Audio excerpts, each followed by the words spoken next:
नमस्कार, मैं संतोष कुमार आपके अपने YouTube चैनल संतोष स्टडीज एकेडमी में आपका स्वागत है। हम लोग आज भारतीय संविधान की उद्देशिका या प्रस्तावना के बारे में पढ़ेंगे, जो सभी प्रतियोगी परीक्षाओं की दृष्टि से एक महत्वपूर्ण टॉपिक है और इससे संबंधित लगभग सभी प्रतियोगी परीक्षाओं में प्रश्न पूछे जाते हैं। तो चलिए क्लास की शुरुआत करते हैं। संविधान की उद्देशिका या प्रस्तावना, जो ये प्रस्तावना है, इसे 13 दिसंबर 1946 ईस्वी को संविधान सभा की तीसरी बैठक में पंडित जवाहरलाल नेहरू के द्वारा पेश किया गया था, जिसे संविधान सभा के द्वारा 22 जनवरी 1947 ईस्वी को स्वीकार किया गया। ये जो प्रस्तावना है, इसका जो विचार है, प्रस्तावना का विचार अमेरिका के संविधान से लिया गया है और प्रस्तावना की जो भाषा है, प्रस्तावना की भाषा ऑस्ट्रेलिया के संविधान से लिया गया है। हम भारत के लोग भारत को एक संपूर्ण प्रभुत्व संपन्न, समाजवादी, पंथनिरपेक्ष, लोकतंत्रात्मक गणराज्य बनाने के लिए तथा उसके समस्त नागरिकों को सामाजिक, आर्थिक और राजनीतिक न्याय, विचार, अभिव्यक्ति, विश्वास, धर्म और उपासना की स्वतंत्रता, प्रतिष्ठा और अवसर की क्षमता प्राप्त कराने के लिए तथा उन सब में व्यक्ति की गरिमा और राष्ट्र की एकता और अखंडता सुनिश्चित कराने वाली बंधुता को बढ़ाने के लिए दृढ़ संकल्प होकर अपनी इस संविधान सभा में आज तारीख 26 नवंबर 1949 ईस्वी, मिति मार्क्सिस शुक्ल सप्तमी संवत 2006 विक्रमी को एतद द्वारा इस संविधान को अंगीकृत, अधिनियमित और आत्मार्पित करते हैं। अब हम इसको समझ लेते हैं, इसको इरेज कर लेते हैं।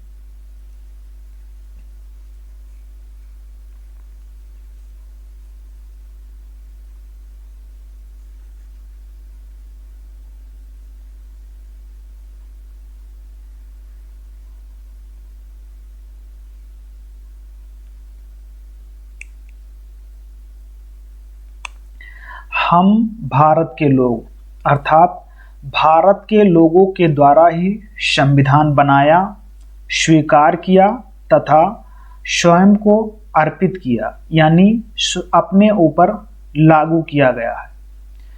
भारतीय संविधान भारतीय जनता को समर्पित है। भारत को एक संपूर्ण प्रभुत्व संपन्न, मतलब भारत अपने आंतरिक और विदेशी मामलों में बिना किसी बाहरी दबाव या प्रतिबद्धता के स्वयं निर्णय लेने में सक्षम है। समाजवादी मतलब होता है कि समाजवादी एक विचारधारा है जिसमें समानता के सभी आयाम निहित होते हैं। पंथनिरपेक्ष के मतलब होता है कि राज्य का, यानी कि भारत का अपना कोई विशेष धर्म नहीं है। लोकतंत्रात्मक के मतलब होता है कि जो भारत है, इसमें राष्ट्राध्यक्ष का चुनाव प्रत्यक्ष रूप से जनता के द्वारा किया जाएगा। ये जो गणराज्य है, गणराज्य के मतलब होता है कि भारत में राष्ट्राध्यक्ष का चुनाव एक निश्चित समय के लिए किया जाएगा, प्रत्यक्ष रूप से जनता के द्वारा, और यह पद वंशानुक्रम नहीं होगा।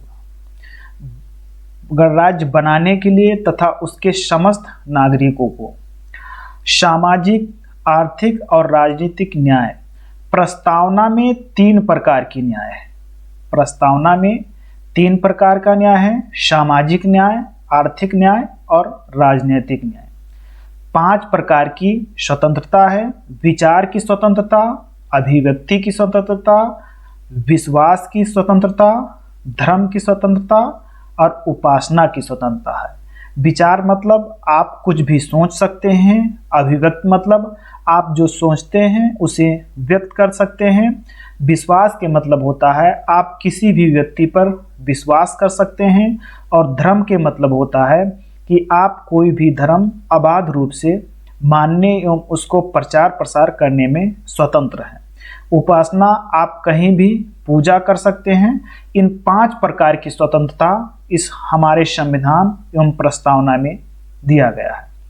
प्रतिष्ठा और अवसर की समता, जो प्रस्तावना है इसमें 2 प्रकार की समता या समानता दी गई है, एक प्रतिष्ठा की और दूसरी अवसर की।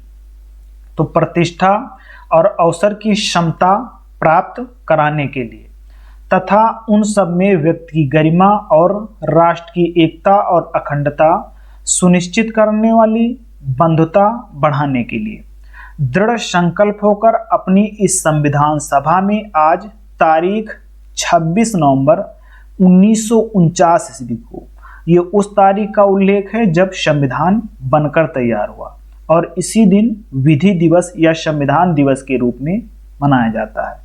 मिति मार्गशीर्ष, ये हिंदी माह का महीना है। मिति मतलब माह, मार्गशीर्ष मतलब ये महीने का नाम है, मार्गशीर्ष मतलब माघ का महीना। तो मिति मार्गशीर्ष शुक्ल सप्तमी यानी शुक्ल पक्ष सप्तमी को संवत 2006 विक्रमी को एतद द्वारा इस संविधान को अंगीकृत, अधिनियमित और आत्मार्पित करते हैं। आगे चलते हैं। प्रस्तावना में 4 मूल तत्व हैं। नंबर 1, संविधान के अधिकार का स्रोत। प्रस्तावना कहती है कि संविधान भारत के लोगों से शक्ति अधिग्रहित करता है। मतलब जो प्रस्तावना है ये भारत के लोगों से शक्ति ग्रहण करता है या शक्ति मिलती है। दूसरा है भारत की प्रकृति। यह घोषणा करती है कि भारत एक संप्रभु, समाजवादी, धर्मनिरपेक्ष, लोकतांत्रिक व गणतांत्रिक राज व्यवस्था वाला देश है। आगे चलते हैं। जो प्रस्तावना है ये गैर न्यायिक है। मतलब यह न्यायालय द्वारा परिवर्तनीय नहीं है और इसे न्यायालय में नहीं ले जाया जा सकता क्योंकि इसके प्रावधानों को न्यायालय में लागू नहीं कराया जा सकता है। इससे संबंधित 1960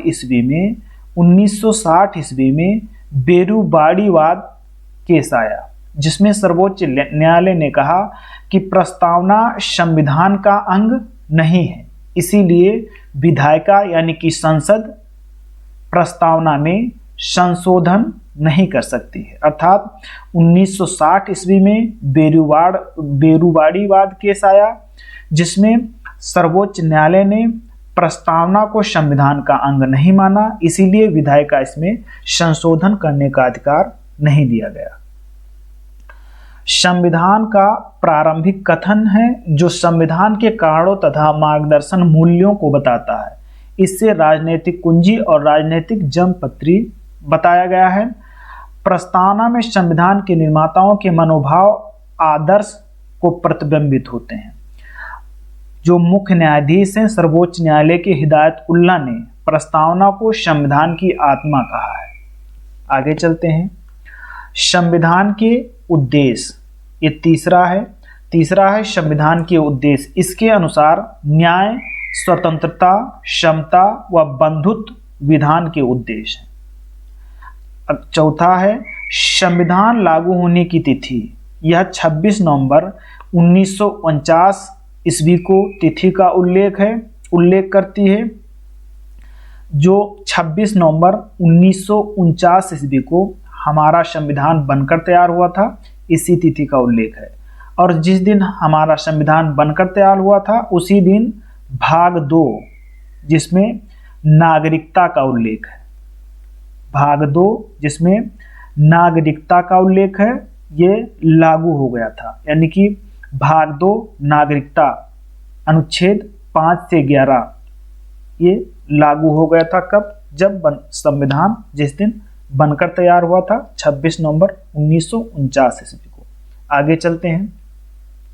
आगे चलकर 24 अप्रैल 1973 ईस्वी को 24 अप्रैल 1973 ईस्वी को केशवानंद भारती बनाम केरल राज्य केस आया। इस केस में सर्वोच्च न्यायालय ने माना कि प्रस्तावना संविधान का अंग है और इसके जो संविधान है तो संविधान के मूल ढांचे में उल्लंघन किए बिना या अतिक्रमण किए बिना संसद प्रस्तावना में या इसके किसी भी भाग में संशोधन कर सकती है।